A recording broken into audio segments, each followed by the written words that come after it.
Olá, meus amigos, vamos avançando aí nos nossos módulos de provas e a gente já está vendo aí provas em espécie. Nós estamos detalhando o que ocorre ali, principalmente partindo por base a audiência, instrução e julgamento, mas não necessariamente naquela ordem que a gente conhece do artigo 400.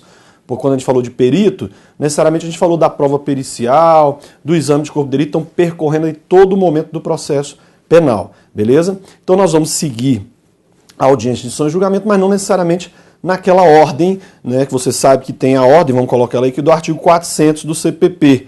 Olha aqui, vou até usar aqui, ó. Vamos usar todo o slide aqui para a gente colocar o processo penal como um todo. Então temos lá inquérito policial, a acusação faz uma ação penal, denúncia ou queixa, o juiz vai receber ou rejeitar, faz o juízo de admissibilidade, se recebe, manda citar, cita para o réu apresentar uma resposta ou uma exceção no prazo de 10 dias, depois o juiz ou vai absolver sumariamente ou dá um despachinho marcando audiência de instrução e julgamento. O que acontece lá na audiência, instrução e julgamento? Aí é o que nós estamos vendo, é a ordem do artigo 400 do CPP.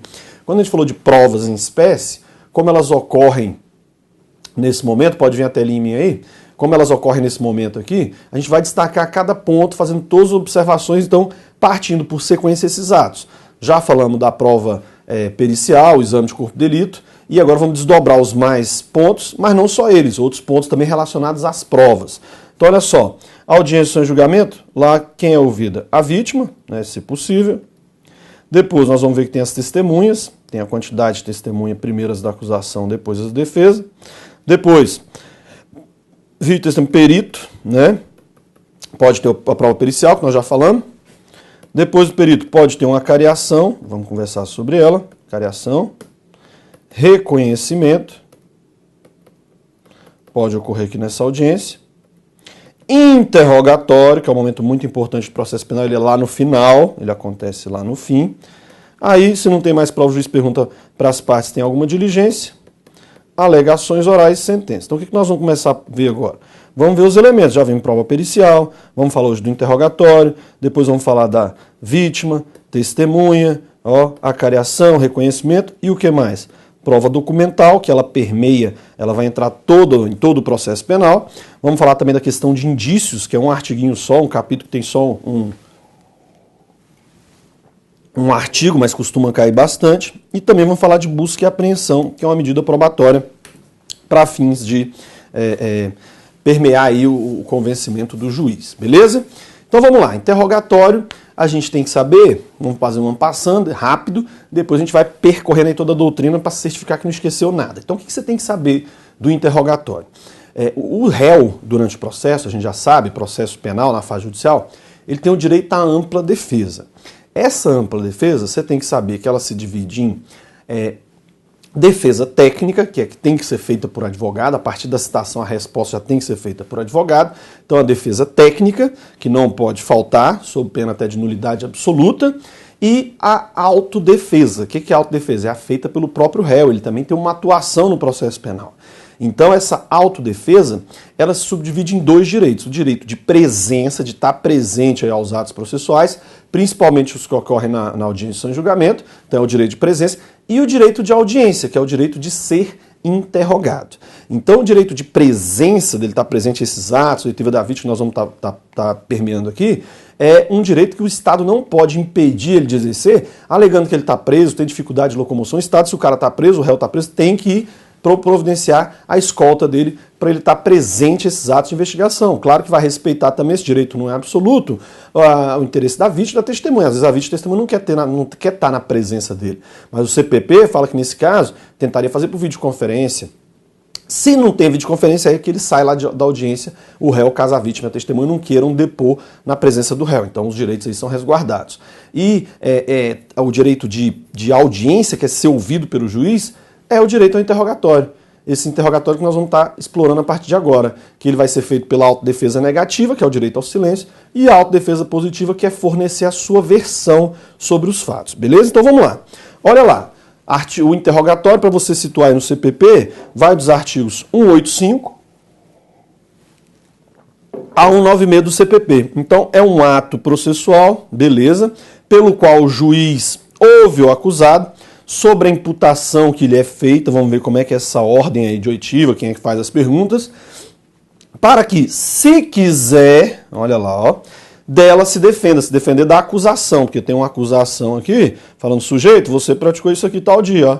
Então o juiz vai te aplicar uma pena, você se defende disso daqui se quiser, ou opte pelo silêncio, como garantia condicional, de modo que não será tomado como prova, né? Se você ficar calado, não pode ser considerado, nós vamos ver até um artigo que fala do CPP sobre isso, não pode ser considerado em prejuízo do réu e não importa em confissão ficta, como tem lá no processo civil, ok? É uma garantia constitucional. Não pode ser tomado como prova o silêncio e nem importa a confissão. O interrogatório, então ele tem essa vertente, é um direito do réu e também é um meio de prova. Então se cair em prova lá o que é a natureza do interrogatório, ele é um ato de defesa que o réu exerce, a sua autodefesa, positiva ou negativa, mas é direito dele, mas é também um meio de prova. Por quê? Porque o que consta no interrogatório do réu pode ser usado pelo juiz para este formar a sua própria convicção. Claro, não só com base no interrogatório, mas com base nos outros elementos de prova que vão estar acompanhando aí o inquérito policial. Então, olha lá, aqui é importante, ó, o inquérito é um meio de defesa e também um meio de prova. Ele tem essa natureza dúplice aí, ok? Meio de prova, por quê? Porque o juiz vai interpretar o que ele fala, a versão dele, juntamente com as demais provas dos autos. Pode o juiz, por exemplo, ele está confessando, o juiz considera a confissão, mas não de forma absoluta.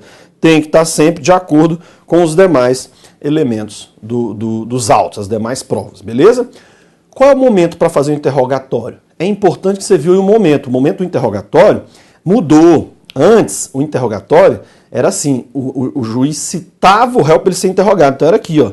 Ó, citava, antes do interrogatório vinha aqui. Era antes de ter a produção probatória. O interrogatório ocorria aqui depois da citação. O que é ruim para o réu, porque você tem que ser ouvido o quê? Depois que a prova é produzida. Você tem o direito ao contraditório. Então, nada mais lógico do que ocorrer depois. O réu vê o que tem contra ele e dá a versão sobre ele. Até porque ele só pode dar a versão depois de ser ouvido. Então, o momento aqui para o interrogatório é ao final. Há algumas leis mesmo posteriores aí, por exemplo, a lei de drogas, ela bota o sujeito para ser interrogado logo no começo, que é estranho, mas está na lei. O STJ até já se pronunciou, não, a lei que manda, deixa lá, mas fere um pouquinho do contraditório ser ouvido antes do depoimento ali dos policiais, do depoimento da prova. Tanto que a defesa faz nessas audiências de lei de drogas, nas varas de entorpecentes, o que acontece? Excelência, é só requerer aqui, com base no direito constitucional do réu, dele ser ouvido ao final da audiência, embora a lei diga que é no começo, ser ouvido ao final da testemunha. Não, doutor, a lei aqui manda ser no começo. Beleza, excelência. Ele se reserva o direito constitucional de ficar calado. Pronto. Não fala nada. Aí faz a instrução, depois, excelência, pela ordem aqui, tendo em visto o que foi falado na audiência, o réu quer prestar o depoimento ao direito constitucional que ele tem, direito de audiência perante vossa excelência. Poderia proceder o interrogatório dele? É difícil o juiz negar isso, porque se negar direito ao contraditório, isso é nulidade do processo. Então, a lei meio que é estranha, a lei de drogas, porque manda ser ouvido no começo, e pode gerar esse problema. Aqui, a audiência de julgamento do Código de Processo Penal mesmo, tá ok. E ela até copiou isso do rito sumaríssimo, lá do 9.099, que a 9.099 é assim desde sempre. A audiência é mais ou menos essa lógica. Vítima, testemunha, vai ouvindo depois o réu interrogado. Então o réu ele é ouvido ao final da audiência, depois da instrução no processo penal, e esse interrogatório é um momento não preclusivo, porque pode ser feito depois. Até mesmo em sede de tribunal, o réu pode ser ouvido. Então é um momento não preclusivo. Então olha só, olha aí o que ele fala. Ó. A todo tempo, olha aí dizendo que o interrogatório não é preclusivo. A todo tempo o juiz pode proceder a novo interrogatório de ofício. Olha lá, olha o princípio do livre convencimento, o livre convencimento motivado aí. Se o juiz quiser, ele pode ouvir o réu a qualquer hora, de ofício, sem nenhum pedido, ou a pedido fundamentado de qualquer das partes. Seja a acusação, seja a defesa, elas podem ter interesse na oitiva do réu. Beleza? Ok. Olha lá, então vamos para algumas características aí do interrogatório. Vamos percorrendo e fazendo algumas observações. Primeiro, é um ato personalíssimo, por quê? Ninguém pode prestar depoimento de substituição ao acusado, tem que ser ele, tem que ser o acusado. E o interrogatório aqui é um ato, vamos dizer assim, tem a característica da oralidade. Não pode prestar interrogatório por procuração e nem mandar por escrito. Apenas algumas poucas autoridades podem mandar depoimento por escrito. Com base lá no CPP, são os que podem exercer a presidência da República. Então, o presidente da República, o vice, o presidente da Câmara, do Senado, do Supremo, eles podem exercer a presidência da República. Então, eles podem mandar depoimento por escrito. Fora eles, tudo oral, é a característica da oralidade, a audiência, o nome, a audiência perante o juiz, de instruções de julgamento. E é um ato personalíssimo, não se admite interrogatório, por exemplo, por procuração. Tem que ser o réu prestando lá o seu depoimento, beleza? Isso aqui é importante, ó. É um ato privativo do juiz. Eu não posso falar que é um ato personalíssimo do juiz, mas eu posso manter essa denominação aqui de ser um ato privativo. Por quê? Como é que funciona lá na audiência? Vamos colocar aqui, ó. Audiência de julgamento. Fica lá o juiz, aqui fica o escrivão, aqui fica o promotor, aqui fica uma mesinha, aqui vai ficar o réu, aqui fica o advogado, e aqui, ora vai sentar a vítima, testemunha, perito, blá blá blá. Quando for interrogar o réu, ele sai daquela cadeirinha de que ele está assistindo o depoimento e senta aqui. Como é que funciona o interrogatório? O juiz começa lendo para ele a denúncia. O juiz lê a denúncia, lê a imputação que tem na denúncia. E o CPP diz quais são as perguntas, né? Fala que o juiz vai ler, vai perguntar se a imputação é verdadeira, se não é, por que estão acusando a ele, se ele sabe indicar algo sobre a infração. Então, a lei já diz quais as perguntas que o juiz vai fazer e, ao final, o juiz pode fazer outras. Mas olha só, está partindo de quem as perguntas? Está partindo do juiz. Quando o juiz termina a oitiva, aí ele abre a oportunidade. Doutor promotor, o senhor quer fazer alguma pergunta? O promotor não pode dirigir a pergunta diretamente para ele. Pelo CPP, faz via juiz. Excelência, eu queria saber dele se ele praticou o crime com autoria. Aí o juiz vira para o réu, o senhor praticou o crime com autoria? Aí ele responde e o juiz vai digitando para o escrivão. Depois a defesa vai perguntar também via juiz. Então, olha que interessante. No interrogatório, ainda manteve-se o sistema, vamos botar aqui, ó, pode ser chamado sistema judicial ou presidencial. O que é esse sistema judicial ou presidencial? As perguntas no interrogatório são feitas via juiz. Isso, nós estamos falando do interrogatório. Porque se for vítima,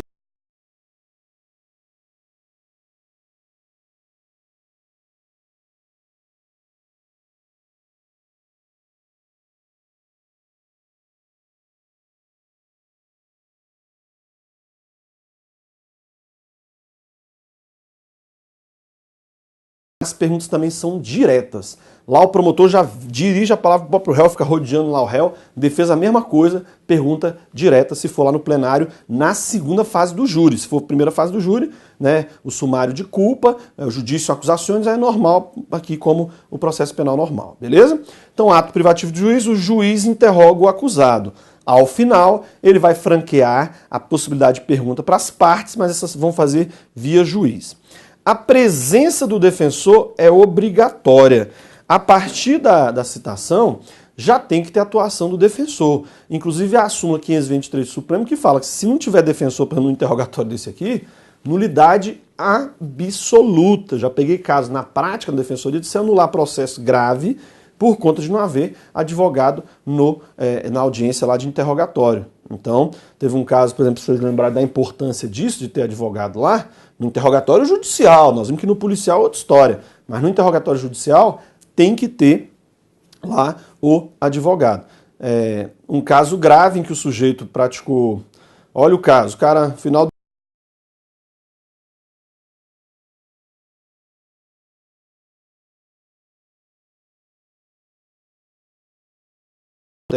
um desses caras viu uma menina, apaixonou. Chegou lá, tentou alguma coisa, ela falou pra ele, ó, só pagando. Não tinha dinheiro, o sujeito que tinha já pego tudo de vale para tomar cachaça. Voltou lá para tentar alguma coisa com a menina, nada. Aí ficaram bebendo lá os amigos tudo, até umas 4 da manhã, foram embora tudo bêbado lá, atravessaram a área do matagal que tinha que eles iam trabalhar umas obras lá, na época tinha umas construções, uns prédios que eles trabalhavam no outro dia. E aí, rapaz, 3 desses amigos foram pro lado lá para a obra que eles iam trabalhar, ficou esse que estava apaixonado com o amigo dele. O que estava apaixonado fez com o amigo? Pegou um pedaço de pau e começou a dar na cabeça do sujeito. O cara caiu, ele pegou a parte mais fina, foi no pescoço. Matou, pegou R$200, foi voltar para gastar com a menina. Olha aí, é os casos que pega, por exemplo, Defensoria Pública, isso aí é casinho ainda tranquilo. Tem muito maluco nesse mundo, a verdade é essa, né? Então ainda mais potencializado pela bebida. Aí é que o negócio fica realmente estranho. Mas Beleza, para isso serve a justiça. O que acontece? No outro dia aparece alguém lá, corpo, aí chama a polícia. Aí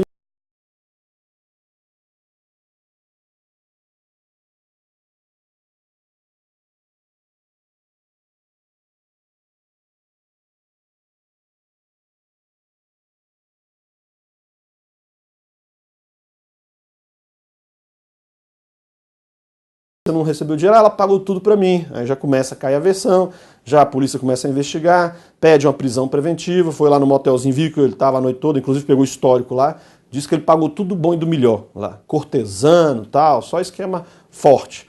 Aí o que acontece? Beleza, prende preventivamente, na delegacia confessa, tudinho. Ainda pergunta, tem mais algum aí, doutor? Já confesso logo, já traz aí. Ou seja, confesso no inquérito. Delegado indicia, manda pro juiz manda pro promotor denuncia. Que crime? Latrocínio, vai pro rito ordinário, que é esse que a gente conhece aí, matou para pegar dinheiro, latrocínio, isso não vai a júri. É esse rito aí que a gente desenhou para vocês, rito ordinário. Aí o juiz recebe, manda citar, tá preso, vai lá o oficial de justiça entregar a citação para ele, né? O advogado apresenta a resposta, não é caso de absolvição sumária, porque o fato é típico, não está extinta a punidade, não tem nada de excludente aí, vai marcar um despacho, fazer audiência. Não vai ouvir a vítima, infelizmente, vai ouvir as testemunhas, ó, o que acontece? Vai, testemunha, ouve o perito para esclarecer o laudo, eventualmente a cariação, reconhecimento, vai interrogar. Interroga normalmente, teve audiência, foi condenado na época, o juiz botou 20 e poucos anos, integralmente fechado, que na época podia, esse processo era antigo um pouquinho. Então, integralmente fechado, crime hediondo. E o cara tava preso há 6 anos. Aí um dia um defensor lá na Defensoria Pública falou, quem era defensor nessa época aqui? Ele pegou uma época, não sei o que a gente tava discutindo lá. Vamos ver, pegou um processo aleatório lá. Foi aonde? Na audiência de interrogatório. Quem é que tava lá? O advogado, o defensor? Não tinha. Foi feito sem interrogatório. Aí, opa, quando é que foi isso? Porque teve uma lei, salvo engano, foi em 2003, que tornou obrigatória a presença do advogado. E o juiz continuou por uns dias, fazendo lá na comarca dele lá, o interrogatório sem advogado. Beleza. Nulidade o quê? Absoluta. Entrou com habeas corpus e sai anulando. Opa, anulou sentença, anulou tudo. Então, se anulou tudo, tem que fazer o que com o sujeito? Soltar. Esse caso, o cara é tão grave que o STJ não soltou. O STJ meteu uma preventiva nele e desceu, mas deixou ele preso. Mas olha aí a consequência de não ter advogado aí. Então, a presença de defensor é obrigatória. A ausência de defensor, não só nesse momento, mas no processo penal, nulidade o quê? Absoluta, ok? Olha lá, o defensor vai estar lá, tem que ter, aqui não é igual no inquérito que pode fazer sem advogado, se não tiver essa figura aqui, ó, se tiver a cadeirinha vazia aqui, nulidade absoluta, tem que ter advogado. Não importa, se não tiver na hora o juiz desce lá na sala, na porta da audiência, vê alguém passando de terninho, taezinho, abre aquele sorriso, o sujeito vem todo feliz, ô excelência, ô tudo bom, o juiz fala, e aí, senhor tá atuando na área criminal? Tamo aí, excelência, aquela corrinha entra aí, tô te nomeando defensor dativo. E já põe o sujeito como defensor dativo, ele vai ficar atuando ali, porque tem que ter alguém, ok? E antes de ter o interrogatório, olha o direito aqui, a entrevista prévia e reservada. Eu lembro que às vezes quando ia fazendo pela Defensoria Pública, chegava réu preso, aí ia fazer entrevista prévia e reservada com ele, mas aí ficava um monte de agente penitenciário em volta lá. O pessoal vai falar com ele aqui reservadamente, ele tá aqui é para sua segurança. Não, pode deixar, a gente resolve aqui, tá tranquilo. Por quê? Porque às vezes é complicado. Você vai conversar com ele na frente do agente penitenciário, do policial? Não dá. Às vezes vai lá, canta promotor o que está acontecendo ali e tal. Não dá. Tem que ser entrevista prévia e reservada mesmo. Que é a hora que você vai orientar ele. Ó, tu vai ficar calado. Ou tu vai falar isso, ou tu vai falar aquilo. Pode falar isso, o advogado tem direito. A profissão do advogado é essa. Não é orientar o réu a mentir. É orientar ele a fornecer a melhor versão sobre os fatos. É a função do advogado é essa. Então tem que ter, e a lei assegura, olha, ó, direito à entrevista prévia e reservada entre o acusado e o defensor antes do interrogatório.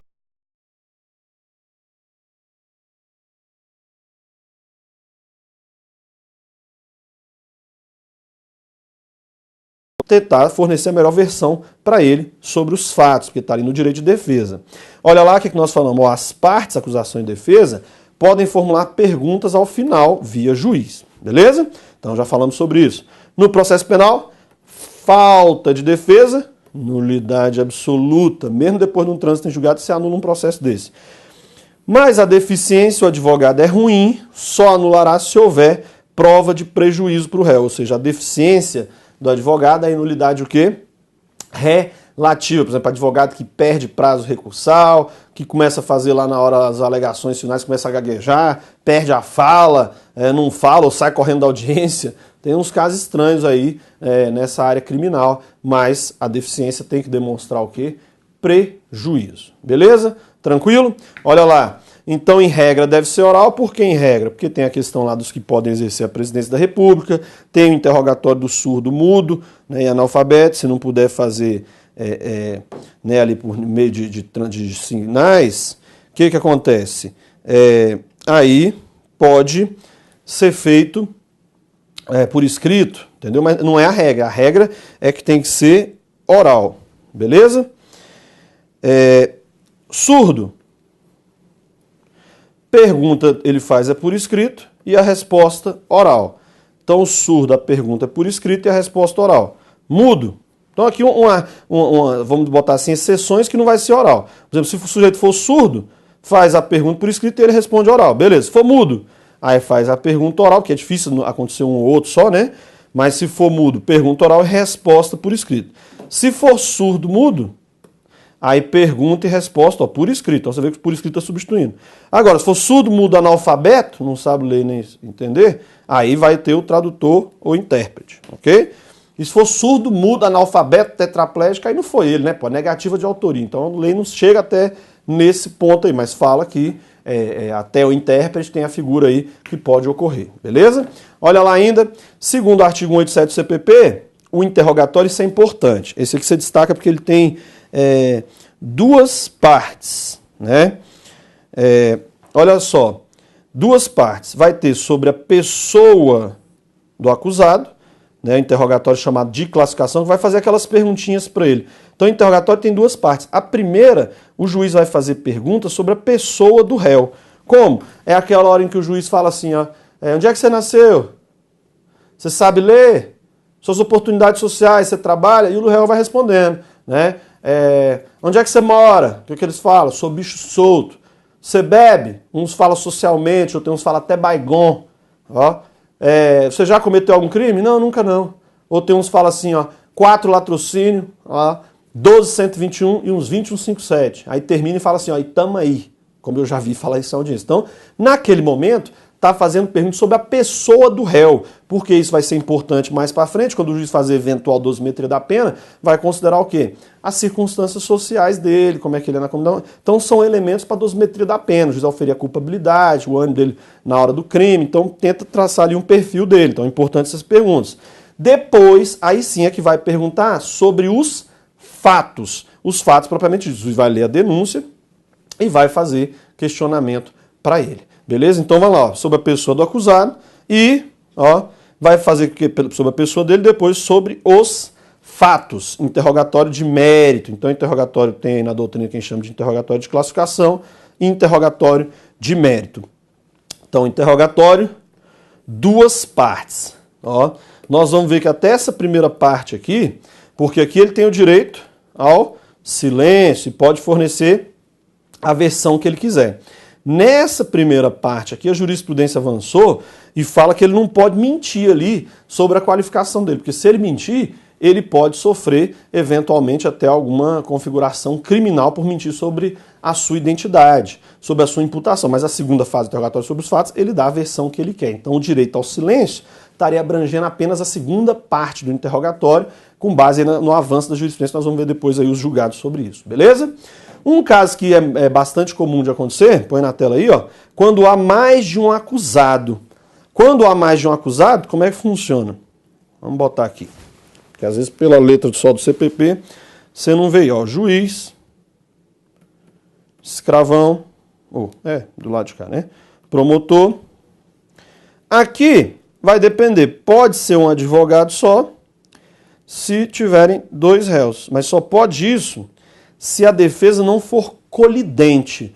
Porque se tiver alguma coisa lá que a defesa dos dois está batendo, a de um contra o outro, já era, tem que ter outro advogado. Isso era muito comum na defensoria, porque às vezes a defensoria lá atuava para vários réus e tudo. Tinha que, primeira coisa, olhar todo o processo para ver se não tinha nos depoimentos dele no inquérito algum motivo que a linha de defesa deles, principalmente no interrogatório deles, era colidente. trazia um contra o outro, um imputava para o outro, um falava que os dois estavam na cidade A, os dois falavam que estavam no local. Se tiver alguma colidência, não dá para ser o mesmo advogado. Aí tinha que botar um outro defensor, um outro advogado para atuar lá. Então como é que funciona? Vai ter mais ou menos, vamos supor que sejam 2 réus. Aí teve toda a instrução e na hora do interrogatório, vamos supor que o réu 1, esse aqui, ele vai sentar lá para conversar com o juiz. A lei fala que havendo mais de um acusado, eles serão interrogados separadamente. Então não pode sentar 2 aqui para interrogar em conjunto. Mas olha que interessante aqui, ó. Enquanto o réu 1 está falando, o réu 2 vai ter direito de ficar lá assistindo? Ele tem direito de ficar lá assistindo? Tem o direito de ficar assistindo, é o direito de presença. O réu tem o direito de ver o que a vítima está falando, o que a testemunha está falando e o que o corréu está falando. Salvo se vítima, testemunha e o próprio corréu não quiserem. Porque às vezes o réu não quero ouvir. O que não é muito comum de acontecer. Bandidagem mesmo, quando tem lá mais de um, eles querem que os outros fiquem ouvindo, para ver que lá não falou nada contra os demais. Porque senão lá no presídio, X9, já era. Então é difícil ter um réu lá, quando é corréu, que não quer depor na presença do outro, né? Ele quer que está ali presente para falar no presídio, não, você viu o que eu falei, está lá, não tem nada a ver. Então tem essas nuances aí. Mas se houver mais de um acusado, eles serão ouvidos separadamente, que não vão ter as perguntas em conjunto, mas um tem o direito de presenciar o depoimento do outro, que é o direito de presença, caso o um não queira, ok? Agora, esse direito não é absoluto de ele estar presente lá, o direito de presença, porque nós sabemos que se a vítima, a testemunha, às vezes não quer depor na presença do réu, há o direito de presença, né, de estar presente ali nos atos. Ele pode não querer, a vítima, a testemunha não quer a presença do réu. Então o que a lei fala? Pode fazer o depoimento da vítima, testemunha por videoconferência, ou se não, sai o réu, tá? O interrogatório, nós vimos que ele é um ato feito lá na própria audiência. Na própria audiência. O que acontece? Tem um depoimento, um momento importante do CPP, que o CPP fala assim: e se o réu estiver preso? É interessante que o CPP fala, se o réu estiver preso, será ouvido no estabelecimento prisional onde se encontra. Só que, primeiro, eu fiquei 3 anos atendendo lá no presídio aqui do DF, pela Defensoria Pública. Eu nunca bati com um juiz lá, excelência, tá por aí, nunca vi. Não tem interrogatório lá, eu mesmo nunca vi interrogatório lá, de réu preso. Por quê? Até porque não tem como ser lá, porque a audiência de sonho de julgamento, você vai levar tudo lá pro presídio. Família, a vítima, a testemunha que vai lá, o pessoal... Não dá. Então, o que a lei fala? A lei fala assim, ó, o interrogatório será feito na unidade de estabelecimento prisional onde o réu se encontra, salvo se não houver condições de segurança para o juiz e sua equipe. Então, nenhum presídio tem segurança, porque pelo CPP, mesmo sendo isso meio estranho, fala que o depoimento teria que ser no local. Só não seria no local se não tiver condições de segurança para o juiz e para a sua equipe. Mas não é o que acontece. Então, em regra, se é um interrogatório, o réu é escoltado lá perante o juiz para prestar um interrogatório. Situações excepcionalíssimas, o interrogatório é fora dali. Por exemplo, já peguei um caso em que o réu não tinha condições de ir por fora. Estava no hospital, mas com escolta, a polícia fica lá escoltando 24 horas.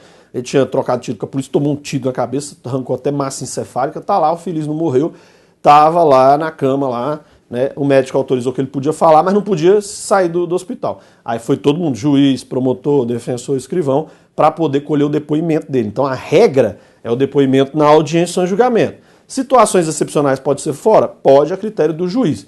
E se o réu estiver preso pelo CPP, fique esperto nisso, vai perguntar. Será no estabelecimento prisional onde se encontra. Vai ser no estabelecimento prisional onde se encontra. Beleza. Salvo se não houver condições de segurança para o juiz e sua equipe. Então não há, porque eu nunca vi um interrogatório sendo feito em 3 anos atuando aí no PDF, no CIRO, aqui no Distrito Federal, nunca vi ali interrogatório lá. Então é difícil acontecer. Faz escoltar o réu para ele ser ouvido. Agora, além de não querer ir lá, tem juiz aí que você não está vendo o que negócio da audiência de custódia, dificuldade está tendo para implantar isso, mas agora o que está acontecendo? Já tinha uma possibilidade nem de ver o réu agora. Né? Por quê? Pode ser feito um interrogatório também por videoconferência, que é uma medida que antes algumas unidades da federação faziam e agora a própria CPP tratou do interrogatório. É um interrogatório por videoconferência, vamos tomar um cafezinho e a gente já continua. Até já.